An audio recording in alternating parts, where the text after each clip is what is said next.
is he not just the Long Island serial killer, the Vegas serial killer, but the South Carolina serial killer as well? That's right. You heard me.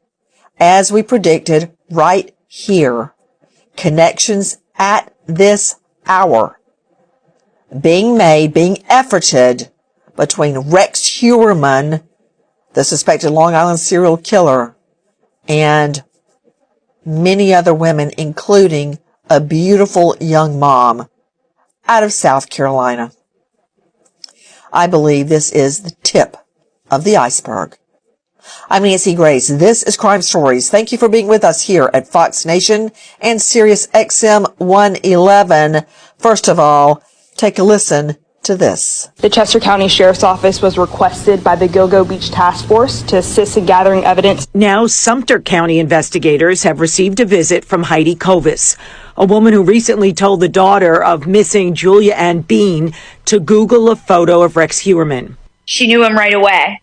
She recognized him right away. She said that was the last person she ever saw with her mom. You are hearing our friends over at Pix 11 and with me an all-star panel to analyze what we know.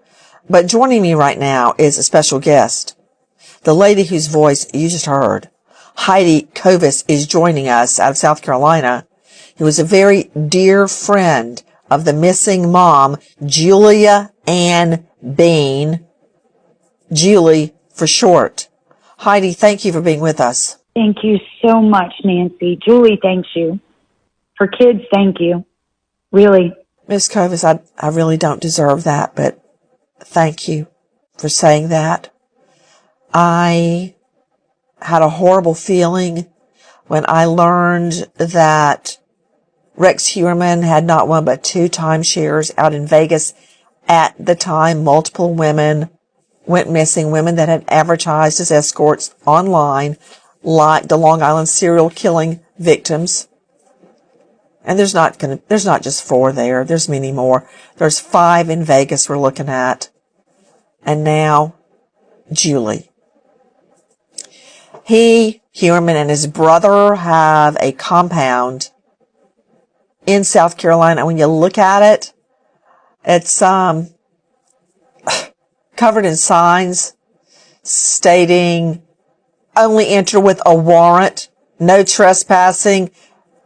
Just, they don't want anyone in. They're trying to buy up, particularly Rex Heuermann. I can't speak for the brother. Buy up property surrounding the compound. What are they going to be? Farmers? Why do they need more reclusive property?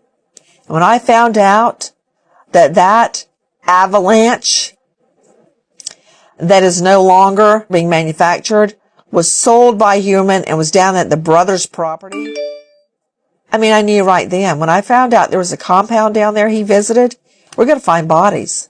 I want to talk about Julie. I want to talk about what you just said. First question.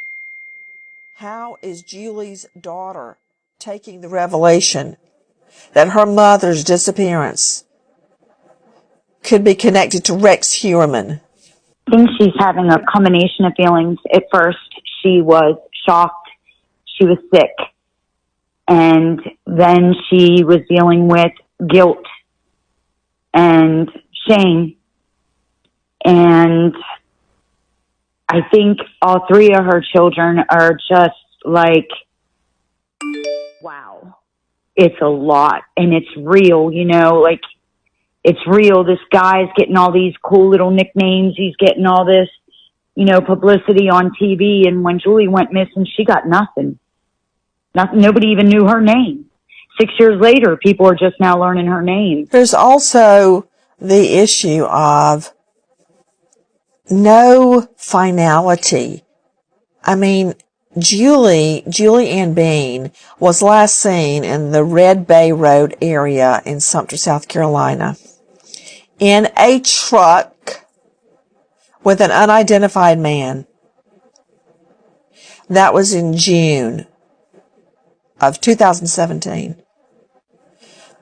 We've got to figure out, was Heuermann there in the area at that time? That's easily discernible with a little bit of elbow grease. But in the other cases, bodies were found. Victims' children know their mom is dead. Not what they want to know, but they don't have to think every night, wow, did my mom just leave me? Did my mom just abandon me?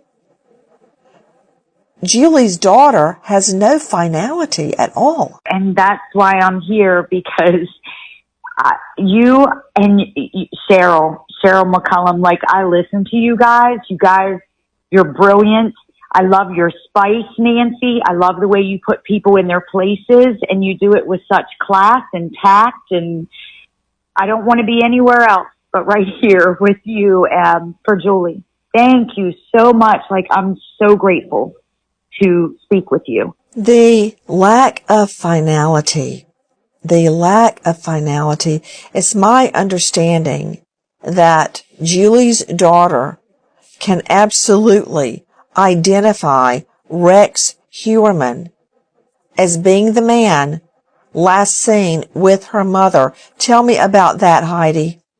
Like, I was just cleaning my house, and I heard about, I heard a few times about this serial killer. I didn't know anything about it. And then I heard them say South Carolina, 2 Wyndham timeshares.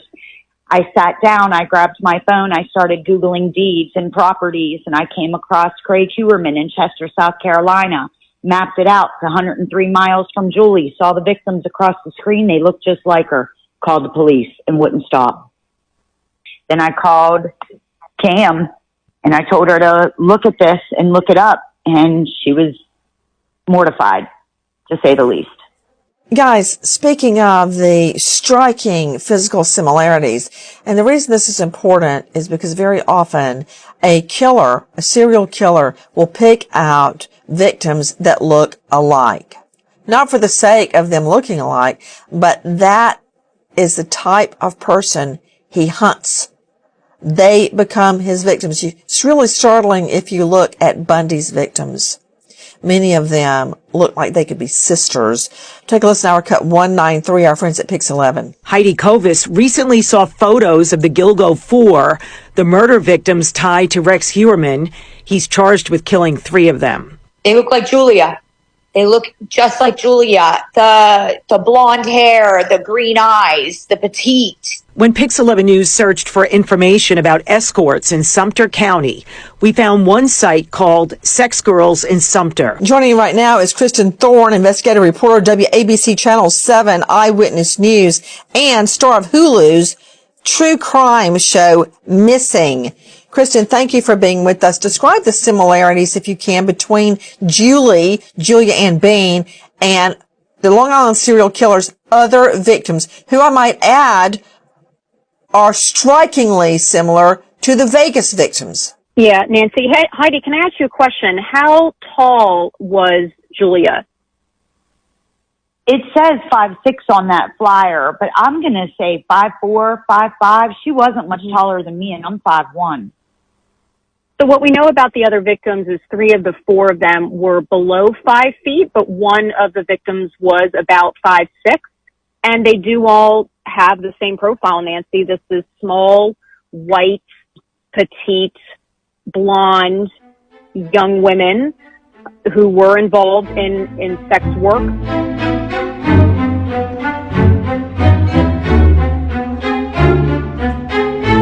Like many of us, you might think identity theft